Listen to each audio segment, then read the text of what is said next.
St. Paul's Universalist Church. I have a number of announcements to share. The meatloaf dinner will be on November 7th, 4 p.m. till sold out.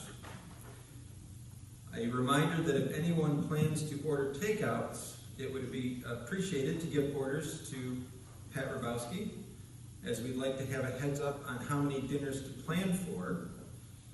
And I was speaking with David.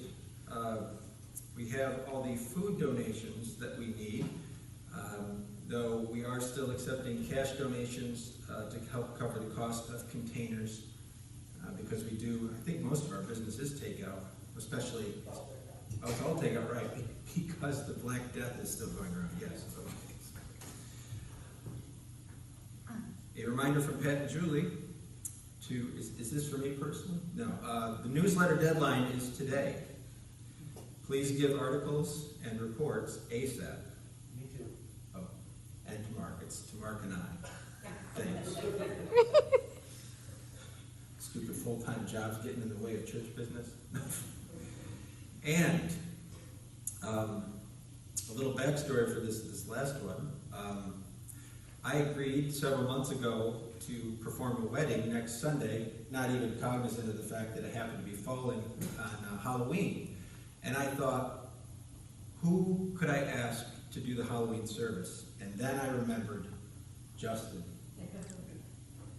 The role he was born to play, the service he was born to lead. And Justin would like to ask anyone who is attending next week to encourage them to feel free to wear festive costumes or a fall look. So, indulge yourselves. Let us proceed to our choir call to worship.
This morning with the words of Brandon Hatmaker.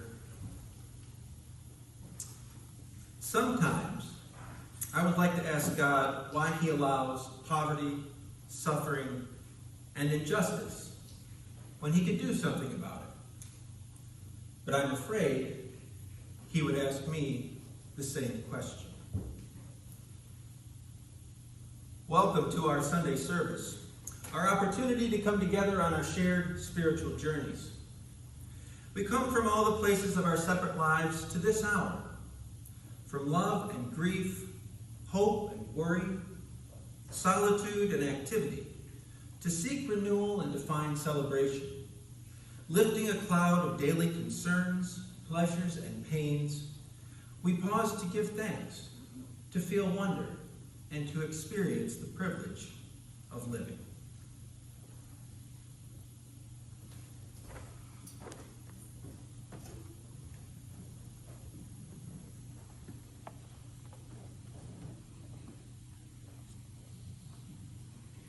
I invite you to join me in the words as we light the chalice. We light this chalice for all who are here and all who are not, for all who have ever walked through our doors, for those who may yet find this spiritual home, and for those we can't even yet imagine. For each of us and for us all, may this flame burn warm and bright. And our opening hymn is number 295.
The quest of truth is its sacrament, and service is its prayer. To dwell together in peace, to seek knowledge in freedom, to serve humanity in fellowship, to the end that all souls shall grow into harmony with the divine. Thus do we covenant with one another and with our God.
I'd like to invite you now to join me in a time of prayerful meditation. I confess that I sometimes wish that I had a greater appreciation of poetry than I do. But this poem by Carl Dennis has always resonated with me. And I'm sharing it, as I have a couple of times up at the pulpit over the years, because it seemed to fit with my sermon topic. This is called The God Who Loves You.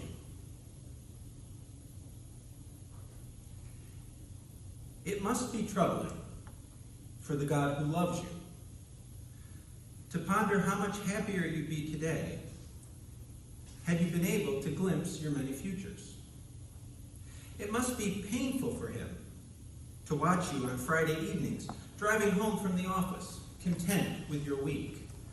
3 fine houses sold to deserving families, knowing, as he does exactly, what would have happened had you gone to your second choice for college. Knowing the roommate you'd have been allotted whose ardent opinions on painting and music would have kindled in you a lifelong passion. A life 30 points above the life you're living on any scale of satisfaction. And every point a thorn in the side of the God who loves you. You don't want that, a large-souled man like you who tries to withhold from your wife the day's disappointments so she can save her empathy for the children. And would you want this God to compare your wife with the woman you were destined to meet on the other campus? It hurts you to think of him ranking the conversation you'd have enjoyed over there higher in insight than the conversation you're used to.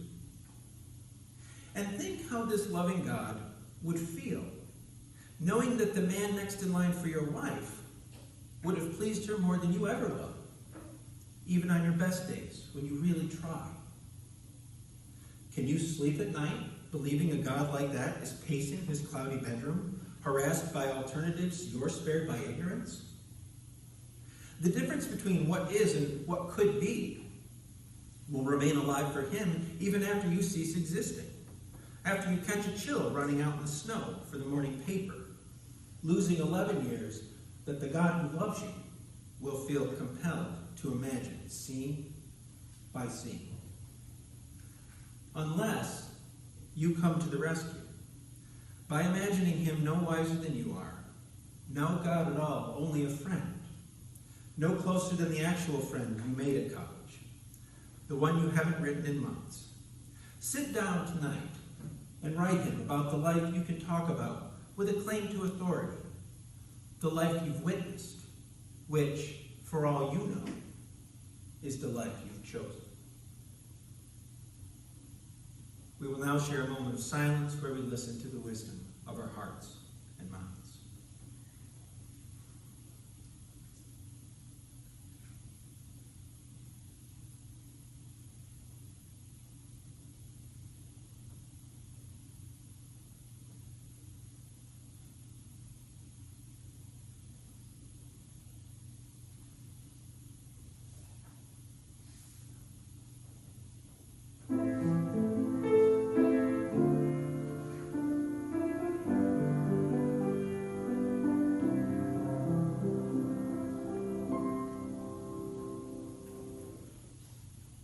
Our next song is in the Teal Hymnal, number 1014. 23. 1023? No, 20. That's up again.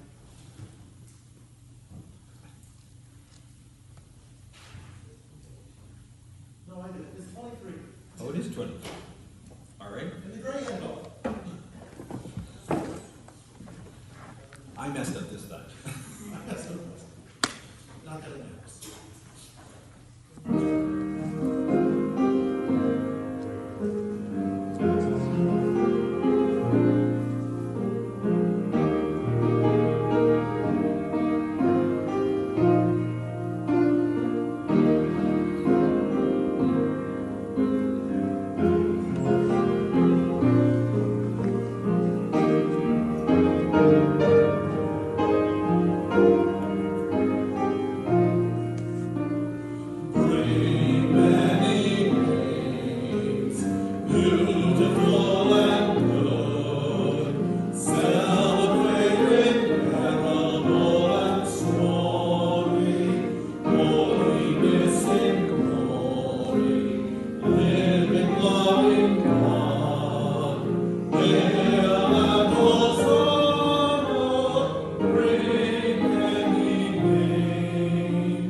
then you explain.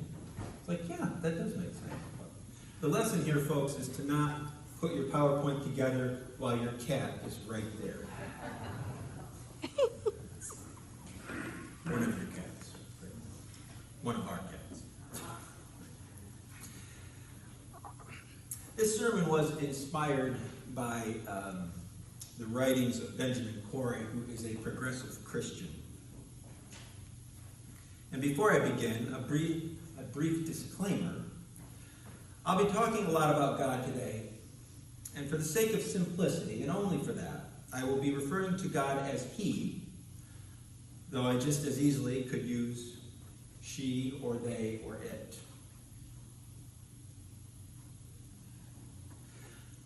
The New Testament Gospel of Matthew tells us that God makes his sun rise on the evil and on the good, and sends rain on the righteous and on the unrighteous. I've always taken comfort in that passage. It's one of my favorite lines of Scripture. Suffering is part of the human condition. We all know it. We all experience it. And for the most part, we all believe it. Though, strangely, I find that it seems easier to believe when we aren't the ones doing the suffering. But when we are subjected to bad events or circumstances, especially those that we had no part in bringing upon ourselves, it's easy to feel this raw sense of unfairness. We know that life is unfair. That is perhaps one of the hardest lessons of life itself. Bad fortune befalls us, and we may find ourselves asking, why me? Or why those people? Or why our loved ones? And one of my pet peeves when tragedy occurs is when someone hears about it and says something like, well, this is all part of God's plan. Really? I think this is all part of God's plan? So if we follow that line of reasoning, does that also include things like plane crashes, school shootings, birth defects, epidemics, natural disasters, terminal illnesses, children starving, wars, and so on? When I got kidney stones, twice, did God have that penciled in on his calendar? When my childhood dog slowly died from a shard of pork chop bone that had gotten lodged in her esophagus, God wanted that to happen? And we all, those are mine. I wouldn't, call out any of the things you've experienced like that, but we all have had moments in our lives that we could point to and ask those same questions. People suggesting that bad things are part of God's grand design may mean well. They often do. But such comments are what I refer to as helpfully unhelpful. Not only do such statements fail to bring us comfort most of the time, but they also assail the character of God.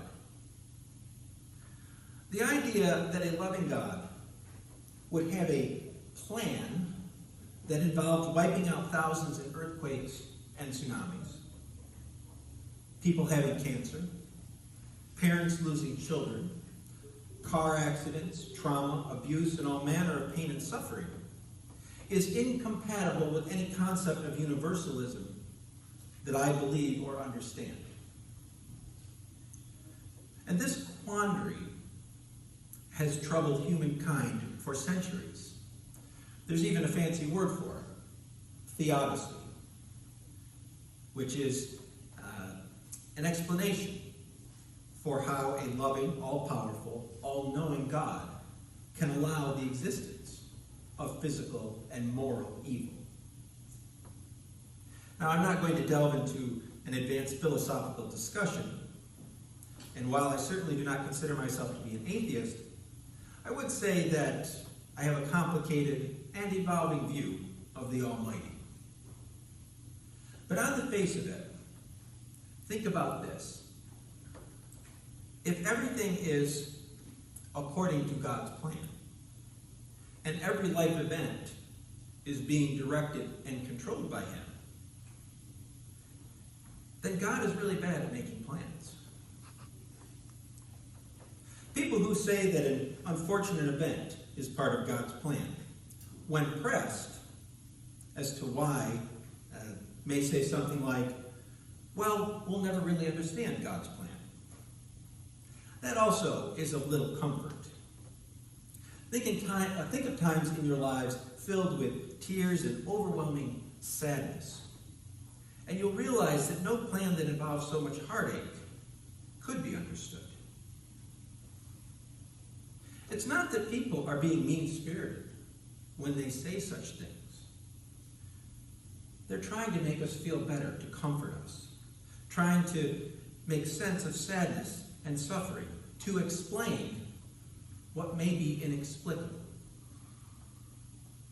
It helps to believe that our suffering was planned by God and therefore must have some deeper, mysterious meaning we haven't yet discovered or understood.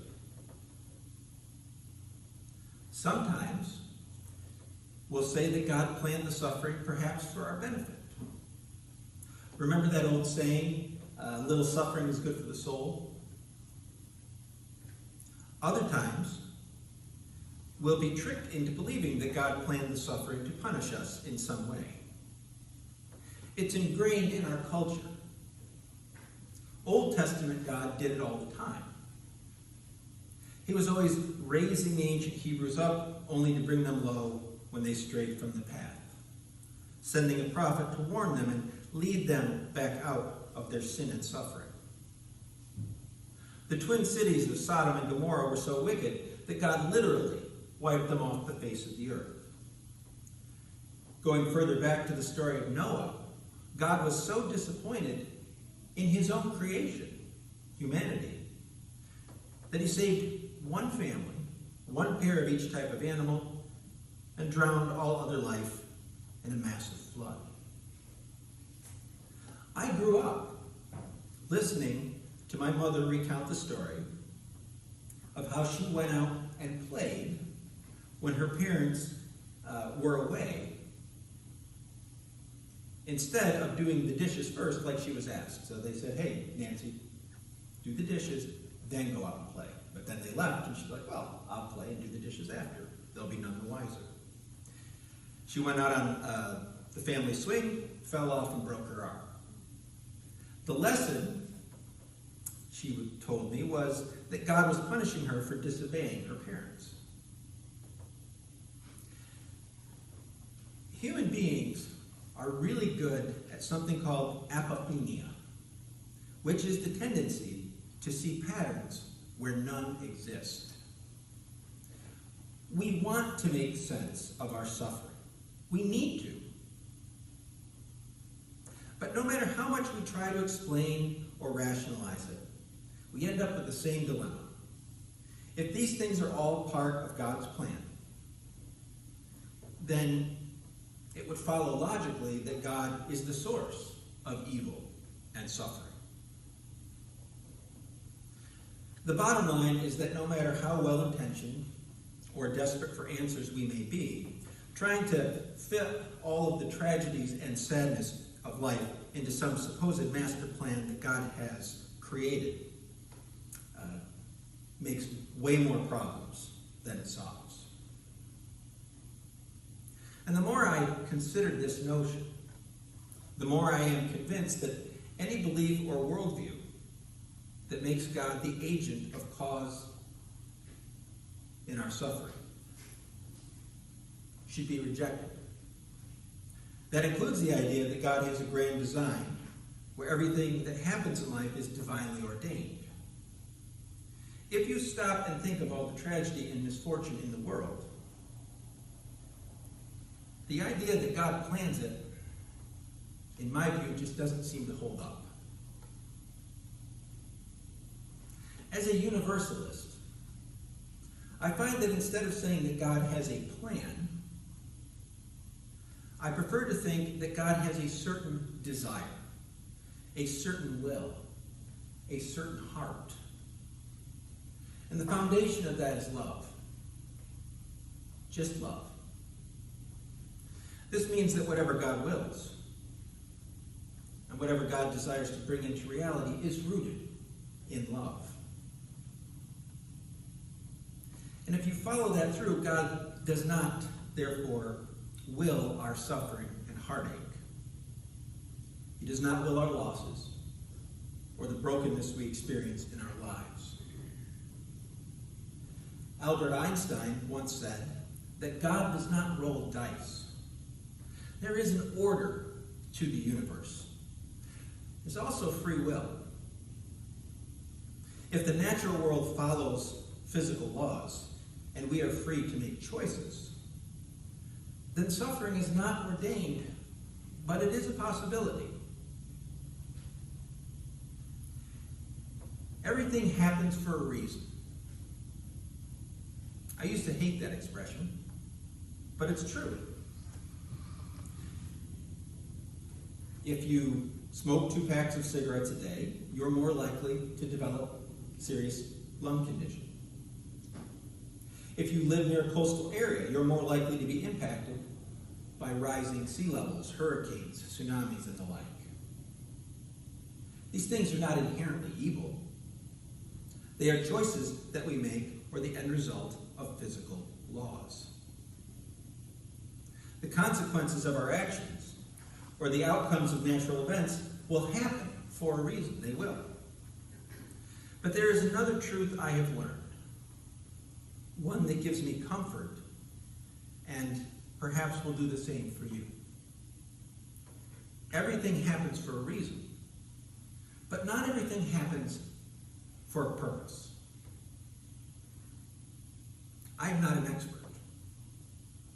I could be wrong.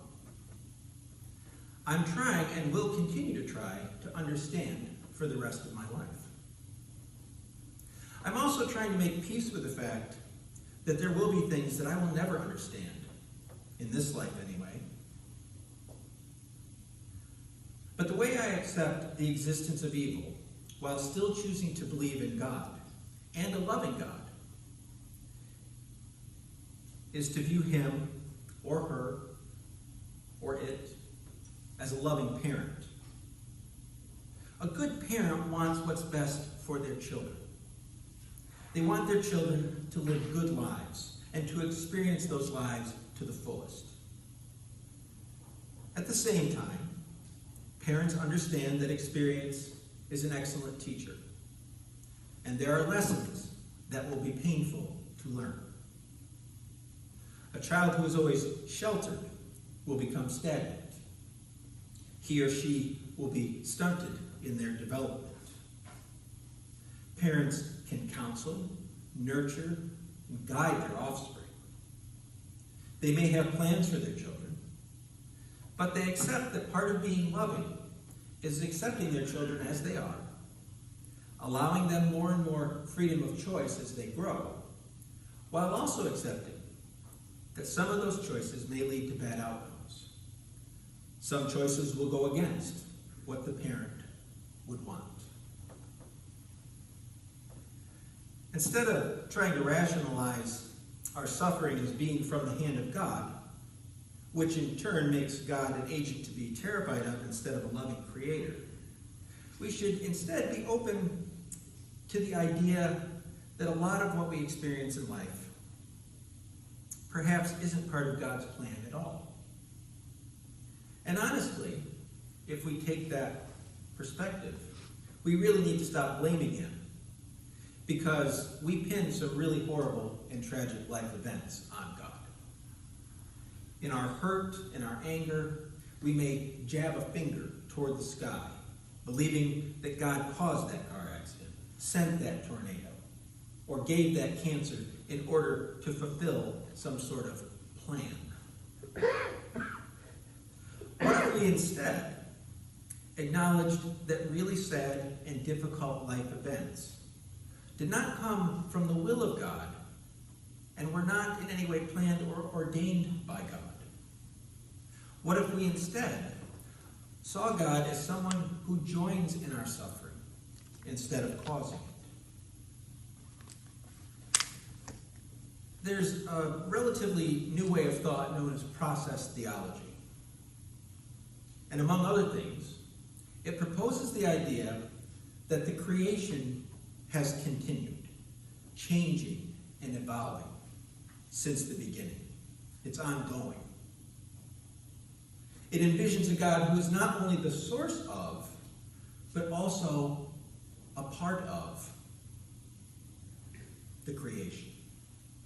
God is not separate. He is right there with us, experiencing, changing, growing. Because God is right there experiencing life alongside God's creation, he grieves and losses, he grieves the loss and brokenness with and within us. Because like a loving parent, it is his hopes and dreams for our lives that end up getting dashed as well. Many of the world religions encourage us to have a relationship with God. But I don't know how to have such a relationship with a God who comes alongside me in my sadness and suffering and says, you're going to have to trust my reasons for making your life awful. But I am trying to learn how to have a relationship with a God who sits beside me and would say, yeah, this whole thing is pretty awful. Rather than this idea of God having a master plan that painstakingly dictates and controls what happens in our lives, often referred to as blueprint theology, process theology allows for a belief that God has hopes, dreams, and desires for our lives. And when those things come true, God rejoices and celebrates with us, just as a friend or a parent would. But when those hopes and dreams get smashed to bits, instead of saying, yeah, that was me, sorry, you're not meant to understand, God is with us in the dark and mourns those broken dreams with us. And when our tears have stopped long enough, this God who is in process, who experiences life with us, says, I know this can't replace your loss, but when you're ready, I'd love to partner with you to try to make something good come out of all this. Because although we experience suffering in our lives, we are also capable of tremendous resilience. We get knocked down, we hurt, but we get up and we keep going. Indeed, it is part of the reason that we have been such a successful species. One might even wonder if we had been created that way. May it be so. Closing song is number 128.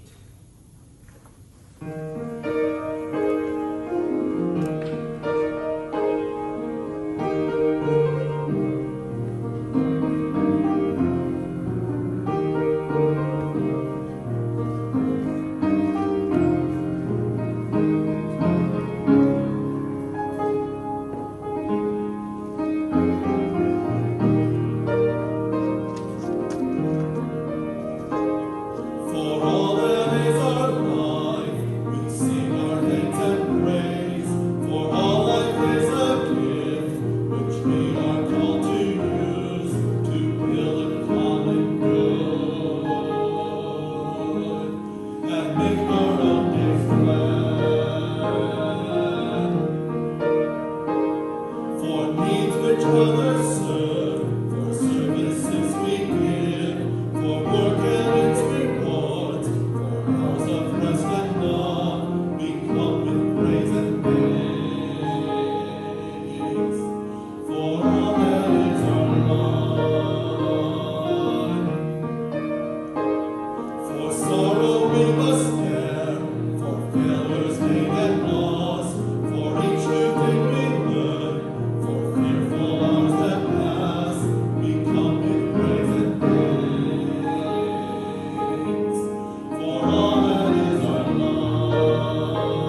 these words of Helen Keller. The world is full of suffering. It is also full of overcoming it.